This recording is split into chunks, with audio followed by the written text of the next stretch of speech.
আসসালামু আলাইকুম সুপ্রিয় দর্শক, স্বাস্থ্য বার্তা পাবেল হেলথ কেয়ারের পক্ষ থেকে আপনাদের কাছে আজকে আবারও উপস্থিত হলাম স্বাস্থ্য বিষয়ক খুঁটিনাটি কথাবার্তা বলতে। দর্শক, আজকে আমরা আপনাদের সাথে একটা ভিন্ন রকম বিষয় নিয়ে কথা বলবো। যে বিষয়টা আর যে বিষয় বা রোগটা নিয়ে বাচ্চা বা তাদের মায়েরা আমাদের কাছে আস্তে আস্তে কানে কানে বলতে চান, এই রোগটা সেটা হচ্ছে বিছানায় প্রস্রাব করে দিলে। অনেক সময় কিছু বাচ্চা রয়েছে যারা অনেক বড় হওয়ার পরে স্কুলে পড়ে 3-4-এ পড়ে তারপরেও বিছানায় প্রস্রাব করে দেয়। এটা কেন করে দেয় বা এটাতে কি সমাধান, এই বিষয় নিয়ে আজকে আপনাদের সাথে কথা বলবো। সুপ্রিয় দর্শক, আমরা বাচ্চাদের বিছানায় প্রস্রাব করে দেওয়ার বিষয়টা আমরা পরিলক্ষিত করেছি, যেটা বিশেষ করে যে সকল বাচ্চারা স্বাস্থ্য দেখতে মোটা হয়, যারা অনেক ডিপলি বা একদম গভীর ঘুম ঘুমান, যাদেরকে আমরা গাদার মতো ঘুম বলি, যাদের কোনো স্নায়ুতান্ত্রিক সমস্যা রয়েছে বা কিছু অটিস্টিক বা অটিজম বাচ্চা, তাছাড়া যাদের হা করে ঘুমায়, গলায় শব্দ হয় গড় গড় করে, যেটাকে আমরা হা করে ঘুমানোর কারণ হিসাবে শনাক্ত করি অ্যাডিনয়েড, এই সকল বাচ্চাদের বিছানায় প্রস্রাব করার প্রবণতা বেশি দেখা যায়। তাছাড়া স্নায়ুতান্ত্রিক কোনো দুর্বলতা, স্নায়ুতান্ত্রিক কোনো ধরনের সমস্যা বা ব্রেইন বা স্পাইনাল কর্ড সমস্যার জন্য এমনটা হতে পারে। সুপ্রিয় দর্শক, এই ধরনের সমস্যায় কি করে বাচ্চারা? আমরা ছোটবেলা থেকে মাদের কাছে শুনে এসেছি যে সকল বাচ্চারা বড় হওয়ার পর 8-10 বছর বয়সীও যারা বিছানায় প্রস্রাব করে দেয়, মায়েরা মনে করেন তারা হয়তো স্বপ্নের মধ্যে বাথরুমে বসে প্রস্রাব করছেন, আসলে এই জন্য ওরা বিছানায় প্রস্রাব করে দেয়। সেটা একটা মিথ প্রচলিত রয়েছে সমাজে। দর্শক, আসলে বিষয়টা এমন কিছু নয়। স্বপ্নের মধ্যে বাথরুমে প্রস্রাব করছে তা না, সেটা দীর্ঘ ঘুমের জন্য তার মনের অজান্তেই সাবকনশিয়াস মাইন্ডে সে বিছানার মধ্যে প্রস্রাব করে দেয়। এটার জন্য আমরা কি করতে পারি?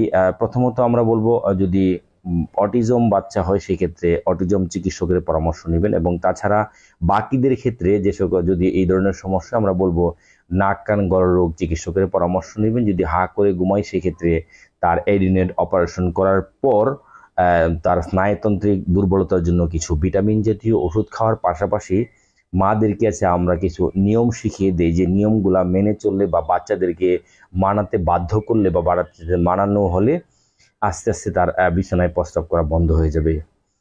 কি বলবো আমরা? প্রথমত আমরা মাদেরকে বলি যে আপনারা বাচ্চাদেরকে অপারেশনের পরে বা আমাদের ওষুধ দেওয়ার পাশাপাশি আপনারা বাচ্চাকে প্রতি 3 ঘন্টা পর পর রাতের বেলা ওকে ঘুম থেকে তুলবেন, তুলে বাথরুমে নিয়ে প্রস্রাবের জন্য বসিয়ে রাখবেন। করুক বা না করুক, কমপক্ষে 5 মিনিট বাথরুমে বসিয়ে রাখবেন। সেটা আপনি প্রয়োজনে আপনার ঘড়িতে বা মোবাইলে অ্যালার্ম দিয়ে তাকে তুলে এই কাজটা করাবেন।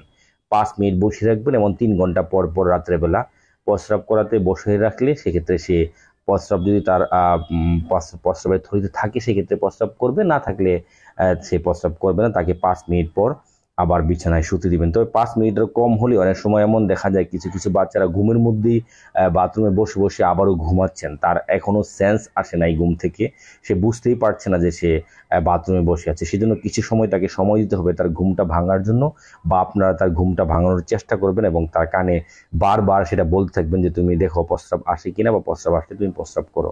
তার পাশাপাশি বাচ্চাদেরকে রাত্রের বেলা একটু কম পানি দেওয়া বা এই এই পদ্ধতিটাও করতে পারেন। আর ঘুম থেকে তার পাশাপাশি চিকিৎসকের যে ওষুধগুলো রয়েছে সেগুলা খাওয়াবেন। সুপ্রিয় দর্শক, এই নিয়ম মেনে চলুন, এবং কোনো বাচ্চা যদি বয়স হওয়ার পরেও বিছানায় প্রস্রাব করে সেটাকে কোনো স্বাভাবিক বিষয় মনে করবেন না, এবং চিকিৎসা না করে এভাবে বসিয়ে রাখবেন না, যেটা পরবর্তীতে আমরা কিছু বাচ্চা পেয়েছি যারা অনেক বড় হওয়ার পরেও বিছানায় প্রস্রাব করে দেয়।